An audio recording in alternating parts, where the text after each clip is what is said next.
마태복음 10장 34절로 39절까지 보십니다. 되신 줄 알고 양 목소리로 합독합니다. 34절부터 이렇게 시작합니다. 내가 세상에 화평을 주러 온 줄로 생각하지 말라. 화평이 아니요 금을 주러 왔노라. 내가 온 것은 사람이 그 아버지와 딸이, 어머니와 며느리가 시어머니와 불화를 하게 하려 함이니, 사람의 원수가 자기 집안 식구리라.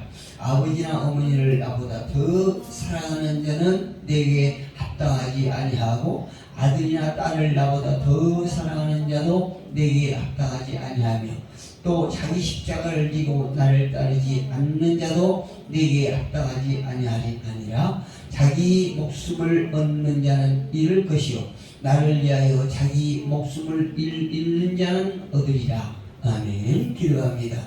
할렐루야. 여러분은 하나님의 말씀을 진리라고 믿습니까? 말씀은 진리임을 믿으시기를 주님 이름으로 축복합니다. 그런데 이 진리의 말씀을 우리가 이해한다든가 깨닫는 것은 참 어렵습니다. 하늘의 말씀이기 때문에 우리 인간으로서는 때로는 이 말씀이, 하나님의 말씀이 엉뚱한 말씀인 것 같기도 하고, 또 어떤 부분에서는 황당한 그런 생각도 들 때가 있습니다. 특별히 오늘 본문 34절에 보면 이렇게 기록되어 있지요. 내가 세상에 화평을 주러 온 줄로 생각하지 말라. 화평이 아니요 금을 주러 왔노라. 이렇게 말씀하시죠. 주님은 화평이십니다. 주님 그 자체는 화평이십니다. 그런데 34절에 말씀하시기를 내가 세상에 화평을 주러 온 줄로 생각하지 말라.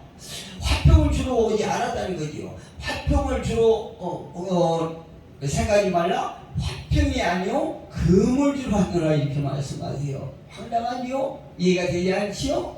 네. 그런데 오늘 이 본문의 말씀을 가지고 많은 사람들은요, 역설적인 진리라 이렇게 말을 해요. 무엇이라고요? 역설적인 진리.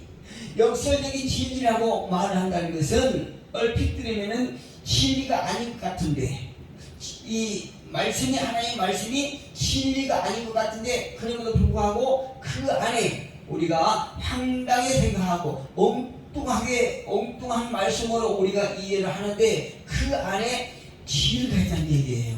할렐루야. 오늘 저와 여러분이 이 말씀 속에 진리 보물을 찾는 귀한 시간 되기를 주님의 이름으로 축복합니다.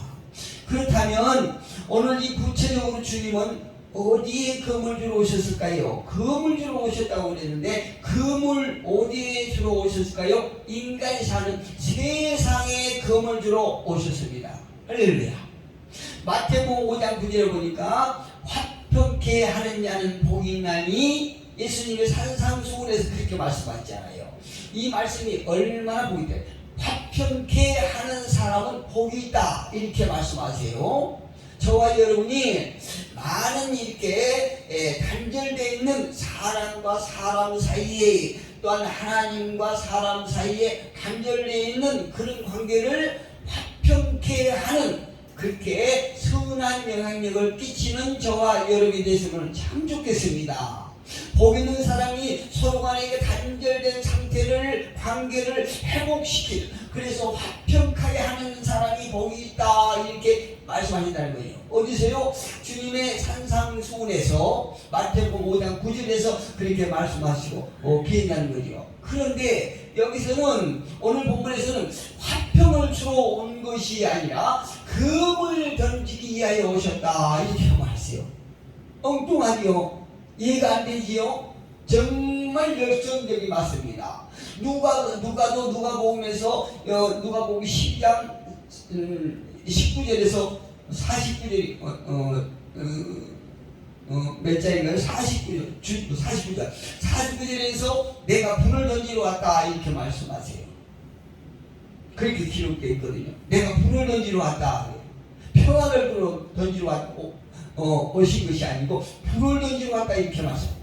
그런데요, 이 말씀을 쉽게 표현해보면은 나는 그런 안일한 평화를 주러 온 것이 아니라 도리어 칼을 주러 왔다. 이게 칼을 던지러 온 것이다. 이렇게 말씀하고 계시는 것이에요.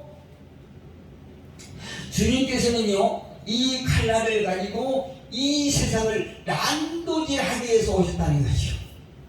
주님께서 가지고 오신 그 칼날을 이 세상을 향하여 그냥 난도질을 해치듯이 그렇게 난도질을 하시기 위하여 오셨다고 이렇게 말씀하고 계십니다. 참 어렵지요? 이 말씀을 이해하기가 참 어렵지요? 힘들지요? 깨닫기 어렵지요? 그런데요, 이 말씀을 쉽게 우리가 알기 위해서 어려운 말씀을 우리는 어떻게 이해해야 되냐면, 예를 들게 해서 다음에는 한번 들어볼게요. 가령 어떤 고을에 어떤 사람이 중병에 걸린다고 그럽시다. 대단히 심각한 중병에 걸렸어요. 그런데 그 사람에게 어떤 고급 세단을 갖다 줬다고 그래요. 누가? 고급 세단은 아주 굉장히 고가의 차를 갖다 줬다고 그럽시다. 그러면 이 중병 걸린 사람에게 고급 차가 필요했을까요? 필요치 않잖아요.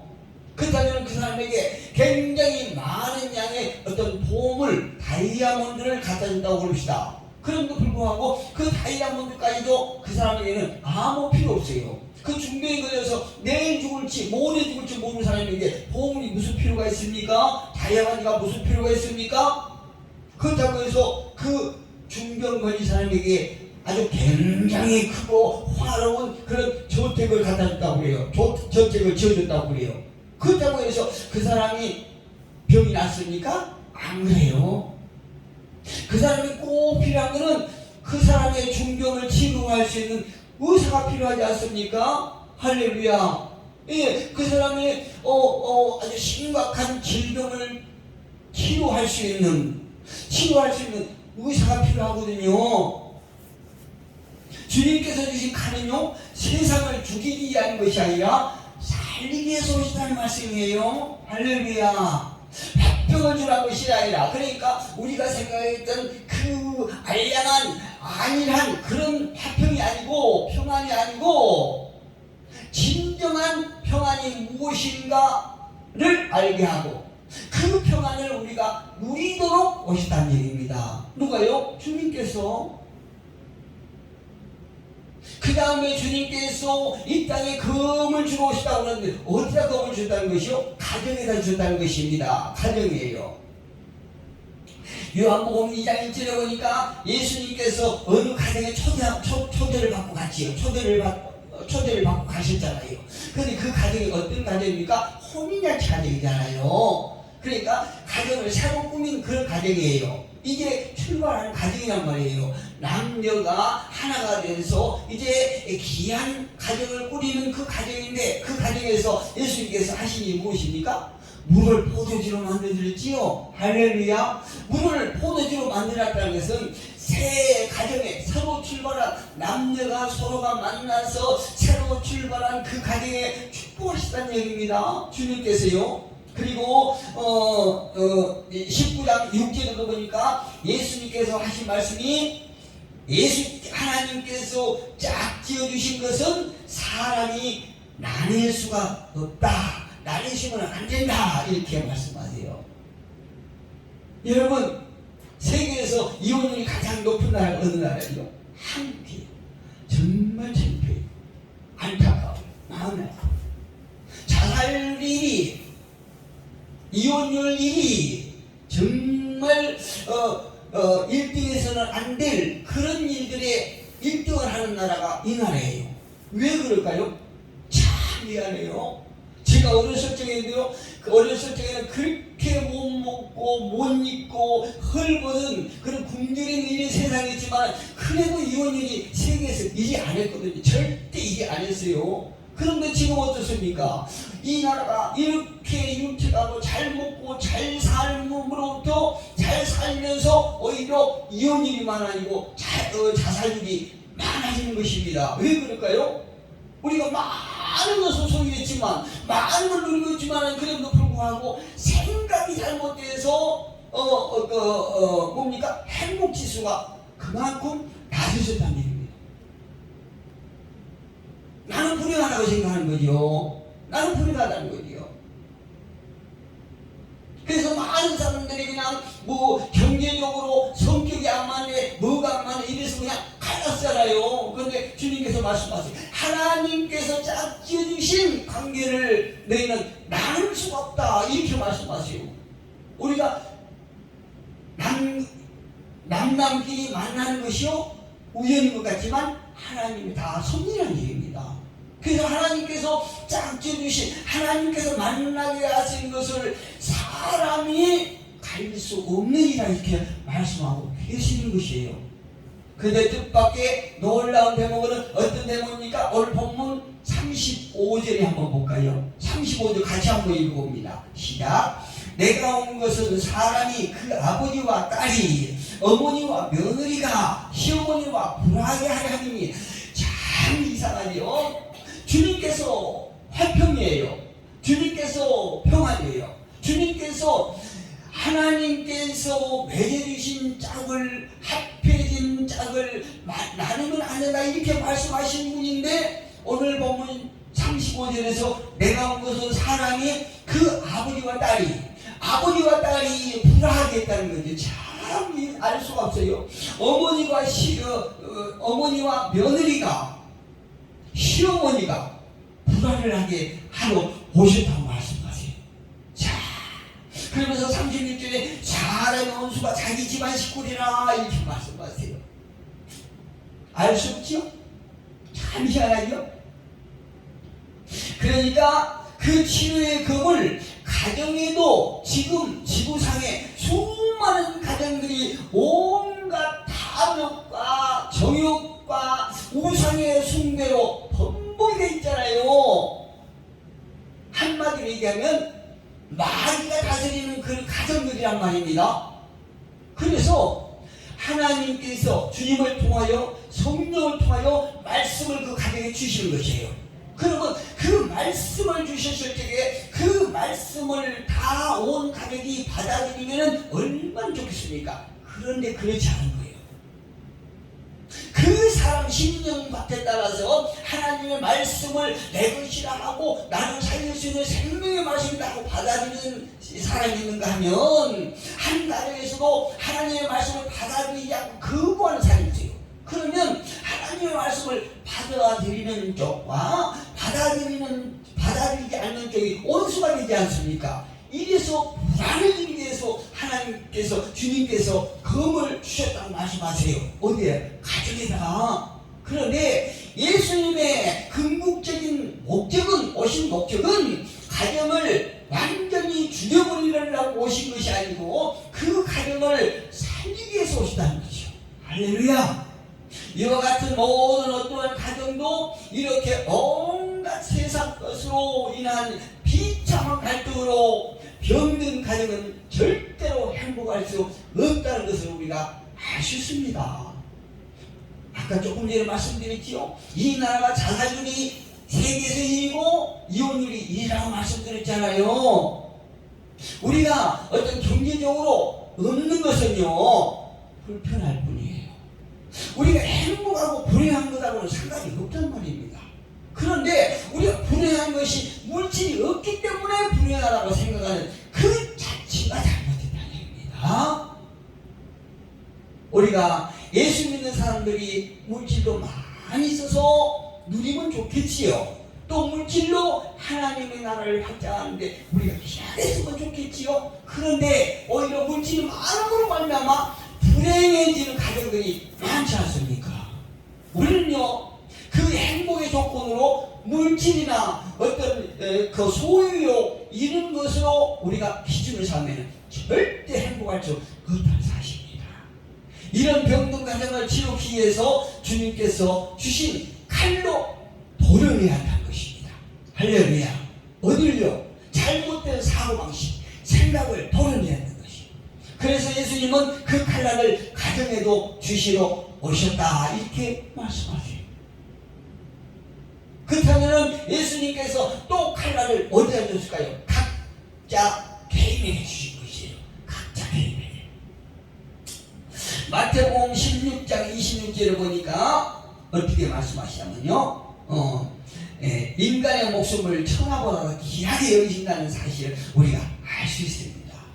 그런데요, 거기서 예수님께서 하신 말씀이 새 한 마리도 귀하게 간수하신 걸 그 말씀을 볼 수 있어요. 여기 보니까 이렇게 되네요. 29절을 보니까 참새 2마리가 한 아사리온에 팔리지 않느냐? 그러나 너희 아버지께서 허락하지 아니하시면 그 하나도 땅에 떨어지지 아니하리라.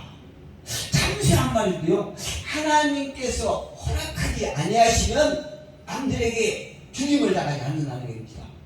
이것은 무슨 말입니까? 참새 한 마리도 하나님께서 그렇게 귀하게 지키신다는 얘기입니다. 그런데 그 뒤로 31절을 보니까 10장 31절을 보니까 두려워하지 말라. 너희는 많은 참새보다도 귀하다. 이렇게 말씀하세요. 예수님께서 그 참새, 아주 보잘것없는 참새 같지만 그 참새 한 마리도 허락하지 아니하시면은 남들에게 팔려가지 않고 죽임을 당하지 않을 정도로 참새도 예수님께서 간수하신다는 얘기죠. 그런데 그 참새보다도 너희는 더 귀하지 않느냐 이렇게 말씀하세요. 그리고 38절 39절에 보니까 어떻게 말씀하시냐면은 또 자기 십자가를 지고 나를 따르지 않는 자도 내게 합당하지 아니하니라 이렇게 말씀하세요. 이 말씀 무슨 말씀일까요? 두말할 필요 없이 주님께서 금을 주신 것은 우리 각자 개인에게 주신 것입니다. 우리 각자가 살아나기 위해서 주셨다는 것인데 여기서 38절에 보니까 십자가를 지고 나를 따르지 않는 자도 내게 합당하지 않느냐. 십자가는 무엇입니까? 우리의 고통이에요. 십자가는 아픔이고 시련입니다. 그런데 그 십자가를 지라는 거지요. 예수님께서요 각자에게 십자가를 지고 예수님을 따르지 아니하느냐는 예수님께서 보시기에 합당하지 않다 이렇게 말씀하고 계신 것입니다. 그러니까 이 말씀이 주님께서 주신 공으로 내 자신의 가슴을 찔려서 도려내라는 것입니다. 할렐루야. 무엇을 도려내라는 거죠? 예수님께서 합당하지 않는 생각, 합당하지 않는 사고방식, 모든 개입. 그래서 우리의 삶 속에 생각이 나타나고 사고방식이 그대로 열매를 맺는 이것을 도려내라는 것입니다. 무엇으로요? 주님께 주신 말씀의 검으로 성령의 도우심을 받고 우리의 각자 가슴의 속에 마음속에 들어있는 것을 도려내라는 것입니다. 많은 사람들이 내가 하는 생각, 내가 가지고 있는 계획 이런 것도 전부 진리라고 생각하는데 어마어마하게 착각이라는 것입니다. 오산이라는 것입니다. 그것은 자기를 살리는 것이 아니고 결국 죽이게 만든다는 것입니다. 그렇다면 무엇이 기준이 되어야 됩니까? 주님의 말씀이 기준이 되어야 됩니다. 주님의 말씀이 기준이 돼서 그 말씀대로 벗어나는 것들을 주님의 말씀으로 성령을 통해서 잘라내라는 것입니다. 버려내라는 것입니다.